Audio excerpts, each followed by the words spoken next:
Donc petit détour par le paramétrage du pilote PitLab avec le récepteur Dragon Link dans le cas d'une aile. Initialement, je volais avec ici l'aileron 1, les ailerons, pardon, avec un câble en Y, ici les élévateurs, et ici la dérive.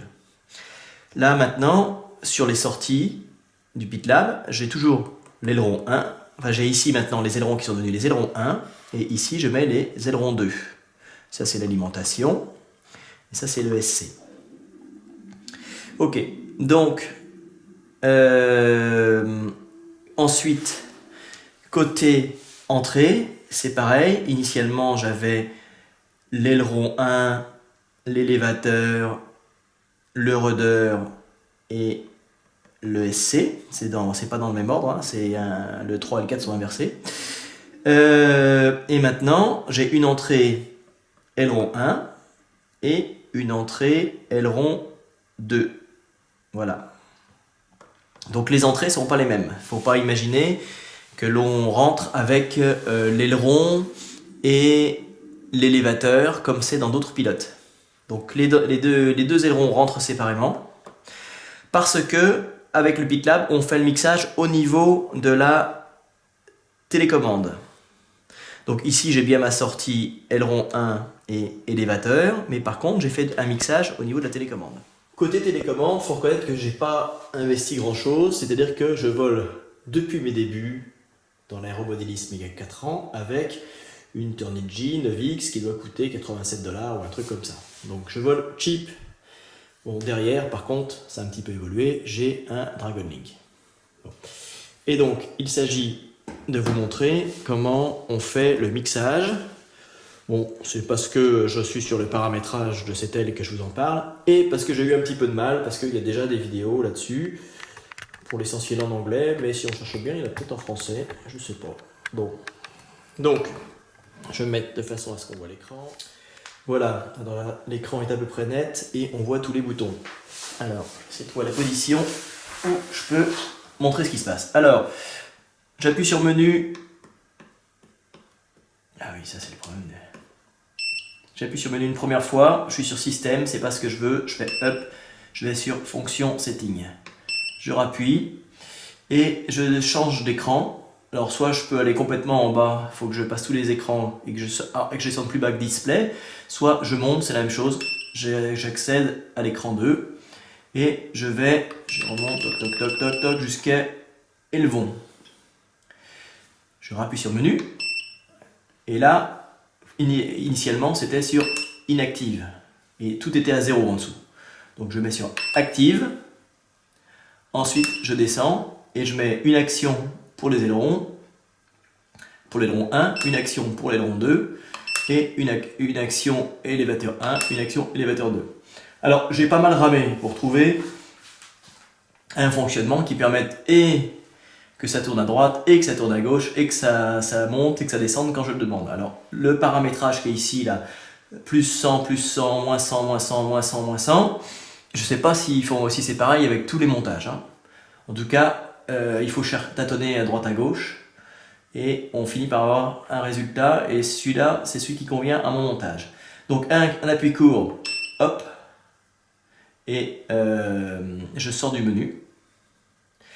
Et là, ça fonctionnait, mais j'étais inversé. Donc ensuite, il a fallu que j'aille dans la partie, alors pour changer d'écran, hop, voilà, dans la partie reverse, pareil, un appui court. Et il a fallu que j'inverse l'aileron et l'élévateur, parce que en fait, quand je tourne à droite, ça tourne à gauche, et quand je tourne à gauche, ça tourne à droite. Alors comme on a deux voies de sortie, il faut inverser les deux. C'est-à-dire que j'ai dû inverser l'élévateur et inverser l'aileron pour inverser, donc il suffit de faire plus, comme ça, toc, j'inverse, toc, j'inverse. Voilà. Donc il faut inverser ici, il faut inverser ici si vous êtes inversé. Voilà.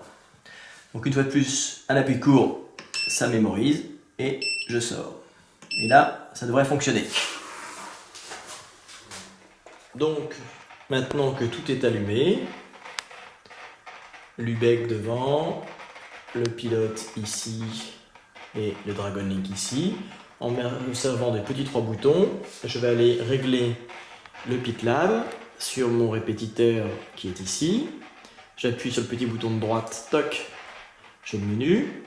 Je descends dans pilote automatique, je clique le bouton de droite, hop. Je monte par en bas pour aller directement dans mélangeur. Je clique dessus, manual setup, voilà, et je choisis delta. Alors j'ai fait des essais avec cerveau opposé ou cerveau en ligne, ça change pas grand chose. On voit pas bien la différence entre cerveau en ligne ou cerveau opposé vu que ça donne la même chose. Bon, en tout cas voilà, il faut choisir le mode delta. Ensuite on quitte une première fois, on quitte une deuxième fois. Vous remarquerez que le pilote est sur off, c'est-à-dire que je ne suis pas du tout en mode stabilisé. Peut-être que l'histoire de cerveau en ligne ou cerveau opposé va intervenir dans l'équilibre, dans la partie stabilisation automatique. Alors maintenant, j'ai branché la partie qui commande le mode de l'autopilote. Donc là, on est sur off. Tout à l'heure, il y avait off et ça clignotait, ce qui signifiait qu'il était raccordé à rien. Maintenant, il est raccordé à ce bouton-là. Voilà. Et donc, quand je passe ici sur la position au milieu, il passe en mode stabilisation. Voilà. Je vais pas et si je continue à tourner le bouton, il va passer en mode return to home, ce qui n'est pas l'objet pour l'instant vu que j'ai pas de GPS. Il n'est pas branché de GPS. Pour mémoire, en bas, j'arrive pas à faire disparaître la date de mon écran, même quand je sélectionne l'option. Donc c'est une date et elle est erronée. Là on voit bien l'aile. Donc on imagine que je pars en piqué et vous voyez que les ailerons cambrent. Hein, ils se mettent vers le haut. Je reprends mes 3 boutons. Je vais dans pilote automatique. Je vais dans mélangeur qui est en bas. Je clique. Je vais dans manuel setup. Je clique. Je descends. Et il y a les reverse sur les ailerons. Ici, et la reverse sur les élévateurs. Donc élévateur, on a vu que c'était bon. Donc je fais la reverse sur les ailerons. Hop, inversion. C'était inversé sur mon avion précédent. Là, je fais non. Voilà. Et donc ce n'est plus inversé. Je quitte.